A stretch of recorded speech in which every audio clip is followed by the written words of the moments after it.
ఉమ్మేసినవి తినకండి, ఉమ్మేసినవి తాగకండి, ఉమ్మేసినవి కొనకండి. దేవీ దేవతలకి కేవలం హిందువుల దగ్గర కొన్నవి మాత్రమే, చేసినవి మాత్రమే పెట్టండి. Saffron.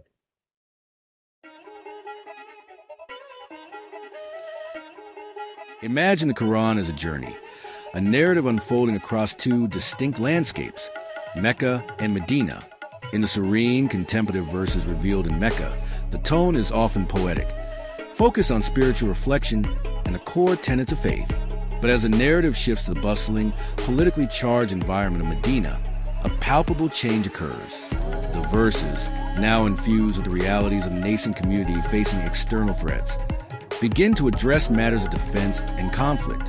This transition marks a crucial point of interpretation. The very language shifts, introducing terms like qital and jihad, which, in this context, are understood by some to denote calls to physical struggle. Early Medinan surahs, particularly those like 2, 8, 3, and 4, become central to this discussion. Certain verses like sharp, resonating pronouncements appear to emphasize fighting, instilling terror, and, in some interpretations, even killing. Think of verses like 2.19, a passage that speaks of fighting in the way of God, or 8.12, which describes instilling terror in the hearts of unbelievers. Each verse, from 2.98 to 47.4, is scrutinized, dissected, and debated. The author of this perspective interprets certain key terms like zom, fazad, and fitna, not as general injustices, but specifically as referring to the act of unbelief itself. This interpretation casts a stark light on the Medinan verses, portraying them as a stark departure from the more peaceful Meccan revelations. The distinction between these two periods becomes the foundation for an argument that the Medinan surahs contain explicit, unambiguous calls for violence. Furthermore, the author quantifies this shift, asserting that 35 verses specifically address jihad, and a significantly larger number, 135 verses, discuss qital. This numerical emphasis underscores a perceived escalation of calls to action within the Quranic text. The narrative, as presented, paint a picture of a text evolving in response to its context, a text where the language of peace gives way, in certain sections, to the language of conflict. The journey of Sufism, often seen as a mystical heart of Islam, is a narrative shaped by profound challenges, adaptations, and cultural integration. From its earliest days, Sufism faced internal pressures from movements like the Mutazilites, who championed rationalism and rejected hadith, and the Ash'arites, who emphasized the importance of Sharia and drove the compilation of hadith. These ideological clashes tested the resilience of the Sufi path, forcing it to navigate a delicate balance between mysticism and orthodoxy. A pivotal figure in this transformation was Al-Ghazali, a scholar who profoundly influenced Sunni Islam. Through his teachings, such as Wa-Tishahud, or the unity of perception, he sought to harmonize Sufism with mainstream Islamic thought, ultimately subordinating it to the framework of Sharia. This integration marked a turning point in Sufism's evolution within the Islamic world. Sufism's arrival in India brought a new chapter to its story. Influenced by Persian traditions, it blended with local cultures, creating a unique spiritual fabric. However, tensions arose as Sufis often clashed with orthodox ulama over strict adherence to Sharia. Over time, most Sufi orders found themselves increasingly aligned with Sunni orthodoxy, subordinating their practices to the broader Islamic tradition. The Chishti order, one of the most influential Sufi traditions in India, accompanied invading armies and later split into Nizami and Sabri divisions. Prominent figures like Nizamuddin Auliya and Moinuddin Chishti played crucial roles in shaping Sufism's impact in the region. However, their legacies remain subjects of historical debate, with some accounts portraying them as critics of Hinduism and advocates for actions such as temple destruction. This multifaceted tale of Sufism reflects its constant negotiation between spiritual transcendence, doctrinal conformity, and cultural integration. Its evolution highlights the challenges of preserving mystical ideals while adapting to the dynamics of power, faith, and tradition. The narrative of Sufism in the Indian subcontinent is a layered tale of spiritual depth, political influence, and contentious legacies. Figures like Amir Khusro, celebrated as a liberal Sufi poet, remain subject to debate, with some portraying him as a figure embodying bigoted Islamic zeal, highlighting the complexities of his contributions and contradictions. In Kashmir, Sufism made its entry through mystics like Bulbul Shah, who engaged in conversions. However, the idyllic narrative of peaceful integration is challenged by accounts of forced conversions and persecution, particularly under the influence of figures like Shahi Hamadan. His Code of Shahi Hamadan imposed strict restrictions on Hindu practices, drawing comparisons to the infamous Code of Umar. Further south, Sheikh Ahmad Surindi emerged as a vehement opponent of Emperor Akbar's policies of tolerance, advocating instead for Islamic supremacy. The Naqshbandi Sufi order, with which Surhindi was associated, wielded significant influence over the Mughal emperors. This influence grew during the compilation of the Fatwa Alamjari under Aurangzeb's reign, a legal framework aligning with stricter Islamic principles. Over time, the Naqshbandi order itself experienced divisions, giving rise to movements like the Deobandi and Barelvi schools of thought. Theological rifts between these factions centered on the attributes of the Prophet Muhammad, leading to the Deobandi-Barelvi schism.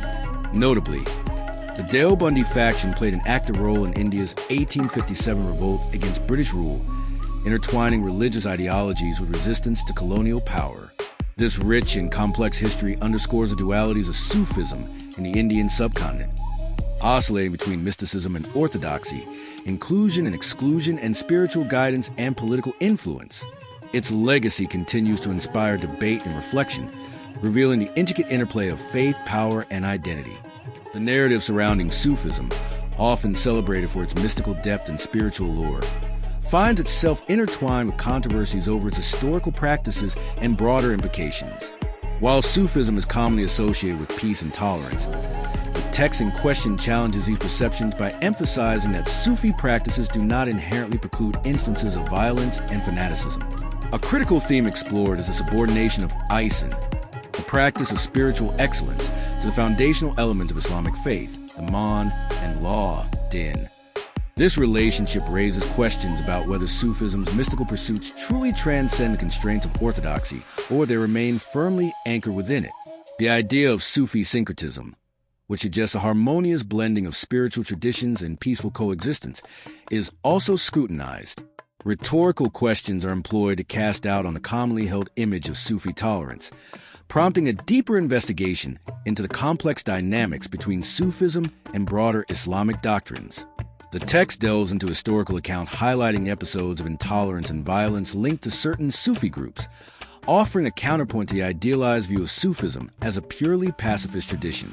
Ultimately, it questions the validity of claims that Sufism embodies peaceful coexistence, concluding that such assertions may overlook key aspects of its history. This nuanced exploration invites reflection on the multifaceted legacy of Sufism, balancing its spiritual contributions with a critical examination of its historical and theological dimensions. It challenges a simplistic portrayal of Sufism, urging a deeper understanding of its role within the tapestry of Islamic thought and history. The contrasting frameworks of religious philosophy often highlight striking differences between the belief systems of Abrahamic traditions and the inquiry systems, exemplified by traditions like Hinduism. Abrahamic religions, often categorized in the former, are marked by a concept known as one-life syndrome, OLS. This notion of finite time emphasizes a single lifetime, coupled with strict adherence to sacred texts and binary logic. While such systems offer clarity and structure, they may also make followers more easily controlled and, in some interpretations, hinder broader societal evolution. Central to Abrahamic religions is a portrayal of the divine-human relationship as a master-slave dynamic, reinforced by what can be called the Only God Syndrome, OGS. This exclusivity fosters a worldview that can be adversarial and, at times, has been linked to acts of violence in history. Additionally, these systems are often seen as emphasizing the domination of nature, reflecting a theological lens that prioritizes human dominion over the environment. In contrast, inquiry systems, like those in Hindu philosophical traditions, embrace diversity and encourage questioning. This openness makes them harder to standardize or control, but also challenges their adaptability to structured rule-of-law frameworks. These systems foster a more personal and flexible relationship with the divine, creating space for meditative practices and accommodation of differing viewpoints. Striving for harmony with nature, Inquiry systems often embody a more integrative approach to existence, promoting balance rather than domination. This comparison reveals a fascinating spectrum of religious thought. On one end, the structured and doctrinal clarity of belief systems, and on the other, the fluid and exploratory nature of inquiry systems. Together, they offer a lens through which humanity's quest for meaning and understanding can be explored from profoundly different vantage points. This book presents a compelling exploration of Sanatana Dharma, Hinduism, as a system of thought unparalleled in its depth and philosophical approach. Through a critical lens, it examines the distinctiveness and perceived superiority of Hinduism when compared to the Abrahamic faiths. It highlights the limitations of Abrahamic religions, critiquing their exclusivist doctrines, historical episodes of violence, and rigid dogmatism.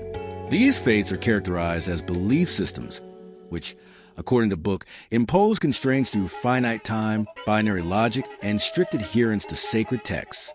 In contrast, Sanatana Dharma is celebrated for its openness to inquiry, reliance on empirical evidence, embrace of cyclical time, and adoption of multi-valued logic.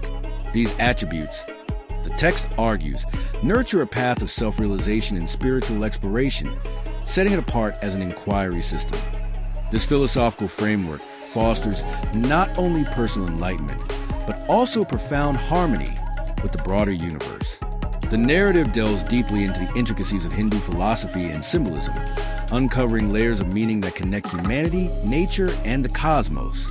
It traces historical threads that bind these ideas while also shining a light on the conflict-ridden history of Abrahamic faiths. The text critiques their expansionist tendencies, citing their role in colonialism and the suppression of diverse cultures. Ultimately, this book seeks to challenge the concept of religious equivalence, asserting that Sanatana Dharma offers an authentic and superior alternative to the dogmatic structures of Abrahamic traditions. It invites readers to reflect on the dynamic interplay of belief, inquiry, and the timeless pursuit of truth.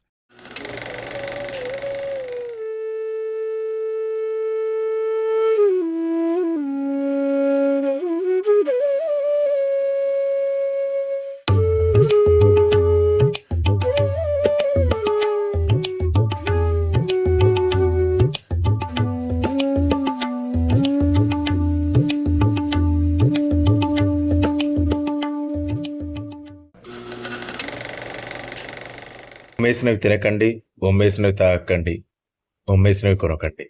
దేవీ దేవతలకి కేవలం హిందువుల దగ్గర కొన్నవి మాత్రమే, చేసినవి మాత్రమే పెట్టండి. Saffron